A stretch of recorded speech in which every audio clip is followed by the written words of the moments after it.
africaine. Puisque son porte-parole adjoint, le ministre Mamadou Touré, est à mes côtés, cette liste électorale, monsieur le ministre, elle ne reflète pas la réalité du corps électoral? Mais c'est cette liste électorale qui a permis à M. Brandoumi d'être député. C'est cette liste électorale qui a permis à au député du PDCI de battre M. Kafana, qui est le président du territoire du RHDP. C'est cette liste électorale qui a permis au PDCI de gagner la mairie de Cocody, du Plateau, et le secrétaire général, le secrétaire exécutif du PDCI d'être maire, donc de Port-Boué. Mais si on vous apporte la preuve, monsieur le ministre, qu'il y a des femmes qui ont eu 500 enfants et qui sont tous inscrits sur la liste électorale. Il faut beaucoup de sérénité dans le débat. Vous savez, nous sommes dans un État organisé, nous avons des lois, il y a des mécanismes qui sont prévus, et justement, le processus électoral prévoit, dans le cas du contentieux sur la liste électorale, sur une période bien définie, que toutes ces anomalies constatées, prouvées, puissent faire l'objet donc de contestation devant la CEI ou devant donc la justice. Mais je m'étonne qu'ils découvrent 6 millions donc d'anomalies, et que pour la phase du contentieux, qui est aussi un vrai audit sur la liste électorale, il n'y a que 12 000 requêtes. Et ce que je dis, c'est qu'ils sont dans la propagande, ils sont dans la manipulation. Les preuves n'existent qu'à leur niveau, et ça ne sert à rien. Il faut apporter les preuves devant les institutions en charge. On continue à parler, monsieur le ministre, de la liste électorale, et vous aurez également la parole, Fabrice Lago de nouveau, et surtout Bredoumi Soumaïla. Fernand, lui aussi, souhaite réagir sur ce point très précis. Fernand, bonjour. Oui, bonjour, Juan. Bienvenue dans ce débat passionné. On vous écoute. Merci, Juan. Je pense que, comme vient de le dire le ministre Mamadou Touré, l'opposition ivoirienne est dans la propagande. C'est une polémique que l'opposition utilise pour ne pas aller aux élections parce qu'ils savent qu'ils seront battus par le RHDP. Juan, vous savez, en Côte d'Ivoire, quand l'opposition gagne une élection, la commission électorale est crédible. Mais dès qu'elle perd, elle accuse la commission électorale. Vous voyez qu'on ne peut pas être dans un pays sérieux où on doit toujours parler en fonction des résultats. Quand ça nous arrange, c'est bon. Quand ça nous arrange pas, ce n'est pas bon. Bon, en tout cas, vous pointez du doigt l'opposition. Elle n'a pas à polémiquer sur la liste électorale. Monsieur Bredoumi Soumaïla, que répondez-vous à Fernand? Mais il n'a rien dit de bon, puisqu'il dit que nous sommes nous posons des cas de faits. Pourquoi ne faisons pas l'audit pour nous convaincre, nous tous, depuis 2 ans, 3 ans? Oui, mais maintenant, on est au mois de mai, fin mai. Oui. Oui, mais on a le temps d'organiser un audit de la liste électorale d'ici à la présidentielle. On a le temps de gagner en paix. La paix n'a pas de temps. Si on veut qu'on aille aux élections avec la paix et la tranquillité, je pense qu'on peut se donner le temps de le faire. Alors, monsieur le ministre, et ensuite Fabrice Lago. En 2 semaines, on peut faire un audit. En 2 semaines. C'est possible en 2 semaines, monsieur le ministre? Non, c'est pas possible. Selon donc le calendrier arrêté par la commission électorale et en concertation et de façon consensuelle avec toutes les parties. Je rappelle que le processus actuel a été conduit à partir d'un consensus entre toutes les parties. Voilà des gens qui se réunissent, qui vont à des discussions, qui arrêtent des choses, qui se réunissent. Et je vais lui dire, faut pas jouer sur les mots, monsieur Brandoumi. Comme vous avez dit qu'en 2022, vous avez relevé des défauts. S'il vous plaît, monsieur Bredoumi Soumaïla. Mais le dossier que vous avez fourni comportait certainement donc ces défauts-là. Mais pourquoi vous n'avez pas, pendant le contentieux, fait savoir aux autorités compétentes, par la CEI et la justice, tous ces défauts pour qu'ils soient corrigés? Fabrice Lago. Mais la CEI ne fait pas d'audit. Voilà. Allez, on tourne la page parce que Fabrice Lago n'a pas parlé. Il souhaite s'exprimer. Oui. On parle de l'audit, on parle du contentieux. Oui. Je vous prends un cas pratique. Si moi, la loi fait obligation pour tous les membres, toutes les personnes, tous les électeurs sur la liste électorale, de devoir mentionner l'affiliation. Nous avons travaillé cette liste-là, de mentionner l'affiliation, c'est-à-dire le nom du père et le nom de la mère. Nous avons relevé qu'il y a près de 2 millions de personnes pour lesquelles il y a soit le nom du père, soit le nom de la mère, ou les 2 mentions même qui sont manquantes. Et on nous demande d'aller au contentieux. Monsieur Rouen, si je regarde sur la liste électorale que vous n'avez pas le nom de votre père, quand je vais au contentieux, comment est-ce que je prouve? Quelle preuve supplémentaire je dois fournir? Vous comprenez? Donc, il n'y a pas de preuve fournie, puisque la preuve m'est déjà fournie par la liste mise à disposition par la commission électorale indépendante. Donc, nous avons des personnes sur cette liste-là, pour lesquelles nous ne disons pas qu'elles ne méritent pas d'être sur cette liste. Nous avons des doutes légitimes. Et seul un audit fait par un organisme indépendant peut nous permettre de statuer. Et nous ne comprenons pas pourquoi le parti au pouvoir s'oppose à l'édit. On a compris que vous ne le comprenez pas. Monsieur le ministre, et on repasse au standard. Alors, je réponds aux 2 préoccupations. Allons au bout de la logique. Même si on doit avoir une révision en 2025, c'est quelle loi qui oublie cette révision avant la présidentielle? Je peux comprendre qu'il y a une révision. Non, c'est pas le bon sens, puisque vous avez un calendrier qui ne permet pas une révision. Et pour terminer, je voulais rappeler que la base de cette liste, monsieur Roy, et c'est extrêmement important, est une base. La base de cette liste vient donc du processus de 2006 et 2008, au moment où la Côte d'Ivoire cherchait à sortir de crise. Et c'est Laurent Gbagbo et Guillaume Soro, alors Premier ministre, qui ont pris donc une décision pour permettre justement à certains requérants de pouvoir s'inscrire sur la liste électorale en ayant des mentions incomplètes. Et ça fait l'objet d'une note circulaire. Alors si vous avez la preuve qu'une personne n'a pas donc tous les éléments, mais allez devant la commission électorale pour interpeller la commission électorale et dénoncer cette personne. Une preuve supplémentaire lorsque la preuve est fournie par la liste électorale elle-même. On a compris vos propos. De toutes les façons, vous ne serez pas d'accord. Vous ne serez pas d'accord. Mais la requête vise justement à dire que telle personne qui n'a pas toutes les mentions n'a pas le droit d'être. Mais justement, puisque la CEI dit qu'il faut avoir intérêt à agir, c'est-à-dire que... Mais en tant qu'électeur, vous avez intérêt à agir. Bon, on repasse au standard. Messieurs, s'il vous plaît, on a beaucoup parlé de la liste électorale et je comprends bien, et j'en ai conscience évidemment que le sujet suscite votre intérêt et celui des auditeurs ivoiriens. Edgar, bonjour. Oui, c'est Edgar. Bonjour Edgar, soyez le bienvenu, on vous écoute. Vous nous interpellez, vous, sur la commission électorale. Oui, bonjour Juan et bonjour aux invités. La commission électorale dite indépendante dans sa mouture actuelle, elle n'est pas indépendante. Et c'est ce que moi personnellement je dénonce. Je ne peux pas concevoir que au niveau de la commission électorale indépendante, il y ait un représentant des différents partis politiques, il y ait un représentant du ministre de l'Intérieur, il y ait un représentant du président de la République. Tous ces représentants-là, qu'est-ce qu'ils font à la CEI? Ils ne font que défendre les intérêts de ceux pour qui ils sont là-bas. Donc il faudrait notamment retirer les représentants de tous les partis politiques au sein de la commission électorale. Donc du coup, qui composerait la commission électorale alors, Edgar? La société civile. Et vous pensez que la société civile est apolitique? Bon, aujourd'hui, non, parce que... Ah bah voilà. Vous-même, voilà. Oui. Donc vous reconnaissez que même la société civile, ce serait compliqué. Bredoumi Soumaïla, sur la composition de la commission électorale, que pensez-vous de la proposition d'Edgar? Moi, je pense que dans la vie, c'est une question d'expérience, de modèle et d'expérience. Nous avons vécu l'expérience des ministres de l'Intérieur et après la crise de 99, tout le monde s'est accordé qu'il fallait quelque chose d'indépendant. C'est le mot indépendant qu'il faut s'assurer que ça se fasse. Est-ce qu'il n'est pas peut-être faire appel à candidature, à des personnalités reconnues et qu'on puisse le faire? Nous, à notre niveau, nous pensons que tout est à revoir. Si la population estime que dans le fonctionnement et les partis politiques, dans le fonctionnement, il y a mieux que la commission électorale indépendante actuelle, et je pense qu'il y en a mieux, alors nous ne sommes pas fermés à cela. En tout cas, au PDCI, vous avez suspendu votre participation. Nous ne sommes pas contre une amélioration. Fabrice Lago, au PPACI, vous avez également suspendu votre participation à la CEI. Qu'est-ce qui ne vous convient pas dans sa composition? Vous savez, elle a démontré à satiété, en violant ses propres tests, en violant le code électoral, qu'elle n'est pas indépendante. Donc nous pensons qu'au PPACI... Pourtant vous étiez présent, vous, le PPACI, dans cette commission, donc vous avez un droit de regard, un droit de... peut-être une possibilité même de bloquer certaines décisions. Non, il y a puisque vous êtes membre de la CEI. Non, vous savez, je vous explique. À la CEI, les décisions sont prises à la majorité. Ouais. Voilà. Et donc, l'opposition est minoritaire dans la CEI actuelle. Parce que même ceux qui sont supposés représenter l'opposition ont été choisis par le parti au pouvoir. On a par exemple M. Doumbia Major qui représente la CEI, qui représente l'opposition, la CEI, mais il a été choisi par qui? On a d'autres partis qui sont des sous-traitants du parti au pouvoir, qui sont à la CEI pour défendre le parti au pouvoir. Donc nous disons que la CEI actuelle, elle n'est ni indépendante, elle n'est ni autonome. Monsieur le ministre Mamadou Touré, sur la composition de la CEI. Oui, il faut relever le niveau du débat. D'abord, toutes les décisions au sein de cette commission sont prises de façon consensuelle. Le président de la CEI l'a dit, d'autres représentants de l'opposition au sein de la CEI l'ont dit publiquement, c'est consensuel, c'est pas ma majorité. Donc toutes les décisions qui ont été prises l'ont été avec les émissaires donc de l'opposition. La deuxième chose, sur l'indépendance de la CEI, je veux dire qu'il y a quand même une bonne évolution. Vous savez, la première commission électorale indépendante mise en place par Laurent Gbagbo était à 75% composé donc de représentants de l'État. Aujourd'hui, nous avons au sein de la commission électorale indépendante 18 membres. Le RHDP n'a que 3 membres parmi ces 18 membres. Nous avons l'ordre. Le représentant du chef de l'État, le représentant du ministre de l'Intérieur, le représentant du Conseil supérieur de la magistrature. Le chef de l'État qui a même pas président des partis politiques. Laissez parler, monsieur le ministre. Oui, il y a le représentant de la société civile, de l'ordre des avocats, etc. Tout ça ne peut pas être accusé d'être inféodé. Et puis d'ailleurs, je voulais rappeler que dans le processus électoral, parce que ce qui est important, c'est pas la commission électorale centrale qui fait gagner une élection. Vous savez, moi j'ai été 3 fois élu, 2 fois député, 1 fois président du conseil régional.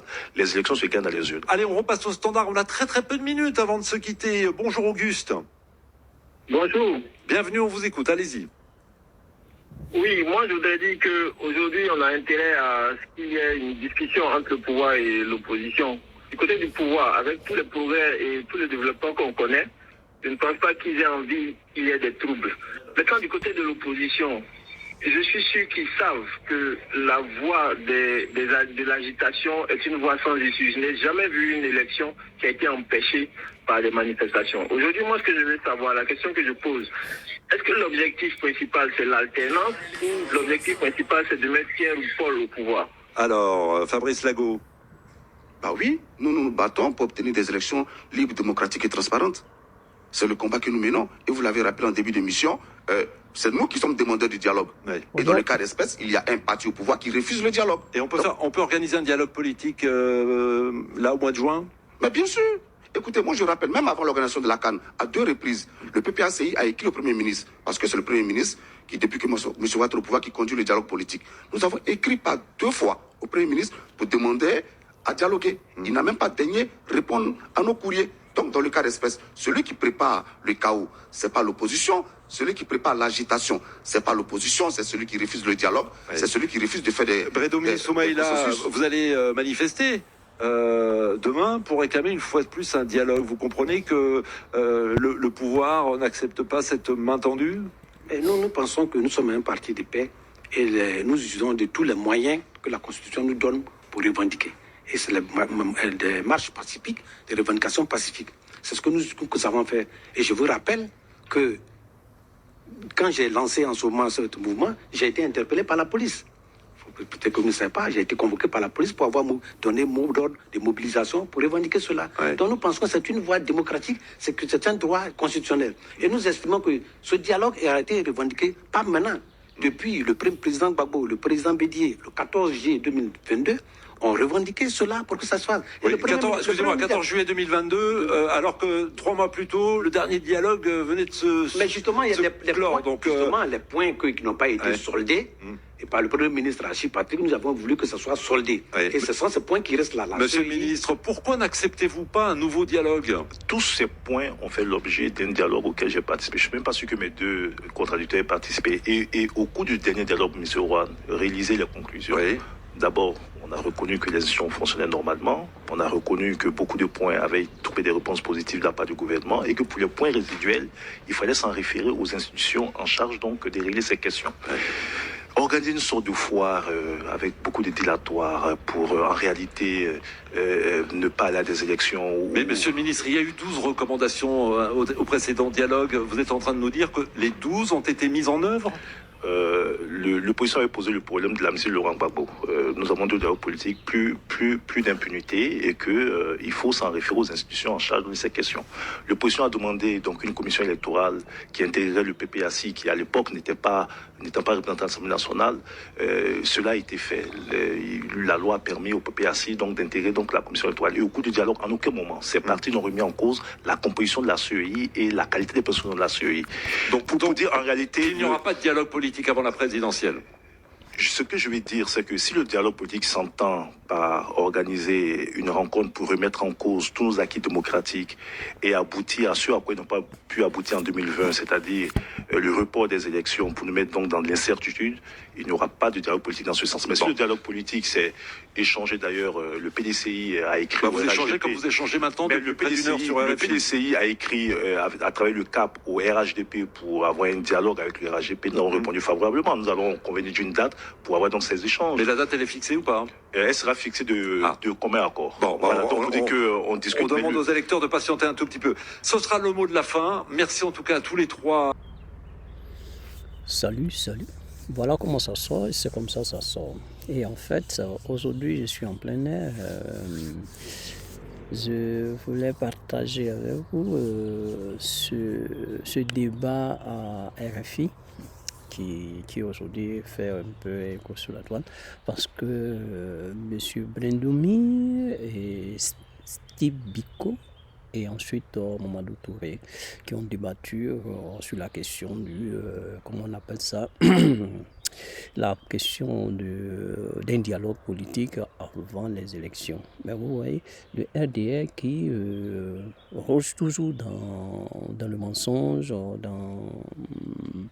dans l'inacceptation de faire un dialogue politique. Et ils disent ils vont faire la RLE juste après les élections. Mais à quoi ça sert? Bon, c'est des trucs, c'est quand même, je ne vais pas dire aberrant, mais bon, je peux dire, c'est privé du peuple son électorat. Bon, je peux appeler ça comme ça, hein, ou bien bon, on peut dire que c'est privé, le peuple, privé du peuple son droit de vote, voilà, son droit de vote. Parce que avoir de près, non seulement, regarde, vous avez bien écouté monsieur Steve Biko qui dit comme ça, mais 2 requêtes. 12 requêtes, jusqu'à présent, ça fait 12 requêtes, sans suite. Mais dans la requête, qu'est-ce qui est noté? Qu'est-ce qu'il y a? Qu'est-ce qu'il demande? Simplement des réformes au niveau de la CEI. Alors, quel est le problème? Quel est le problème? On ne peut pas le faire parce qu'il n'y a pas de temps. Mais ça fait combien de temps ces gens-là demandent?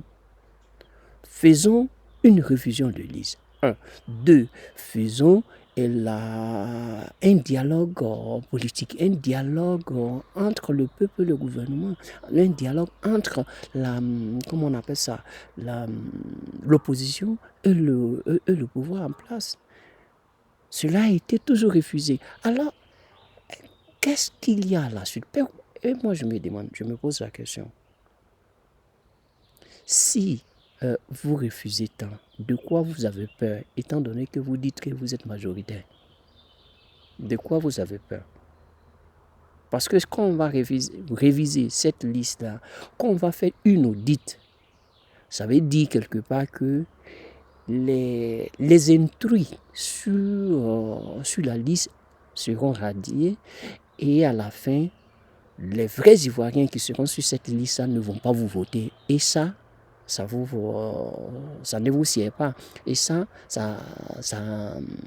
fait que vous ne voulez même pas entendre parler de l'audit. C'est ça. Et à la suite, ici, vous dites que, comment on appelle ça, vous avez participé à un dialogue politique où les deux n'étaient pas là. Et toi, tu as participé. Mais ça veut dire quoi? Donc, pour autant, on ne peut plus faire de dialogue. Pour autant, on ne doit plus parler de dialogue. Et de quoi vous avez parlé auparavant, ce n'est pas de cette même chose, ce n'est pas de ce même sujet qui parle aujourd'hui. Donc, c'est 2 choses différentes. Et même si c'était la même chose, pour un pays démocratique, pour un pays qui prône le dialogue, pour un pays, surtout, disons que vous êtes un parti de paix, vous êtes un parti oufouettiste. Oufoué a toujours prôné le dialogue. Oufoué a toujours prôné la paix dans ce pays. Voilà pourquoi quand il était là, jamais il y a eu de troubles. Même s'il y a eu de quelques manifestations, mais jusqu'à tuer des gens à ce point-là, jusqu'à tuer 3000 morts, il n'y a jamais eu. Il n'y a jamais eu. Vous voyez? Donc, quand on voit un parti politique qui se comporte de la sorte, c'est parce que on dit quand l'aveugle dit qu'on va faire par là, c'est parce que il a son pied sur caillou. Donc quelque part, il sait de quoi il va s'en servir. Voilà ça. Donc c'est tout. Ils sont sûrs.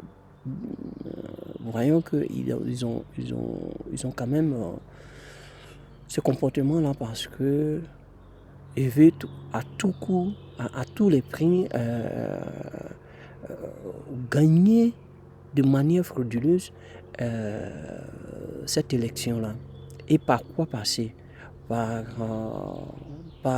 Disons, par des votants fantômes pour pouvoir bourrer les urnes. Sinon, selon vous, c'est par rapport à quoi ils refusent de faire l'audit? Selon vous, par rapport à quoi ils ne veulent pas dialoguer? Parce qu'ils savent que dialoguer, c'est de les amener à mettre 4 sur table et refaire toute l'organisation pour les élections. C'est ça le but du dialogue. C'est ça qui leur fait peur. Parce qu'ils n'auront plus la possibilité de frauder. Les gars, soyez honnêtes quand même. Soyez quand même honnêtes. Nous, on ne sait pas comment vous faites, mais franchement, vous exagérez. Vous exagérez, comme on dit. C'est exagéré. Moi, je ne vais pas trop dire. Ce Mamadou-là, il n'est pas crédible. Il dit des mensonges, des sottises par rapport à ses co-débatteurs. Et ça, c'est pas bien. Et bon, moi, je vais vous laisser là. Comme je le dis toujours, à bon entendeur, au revoir.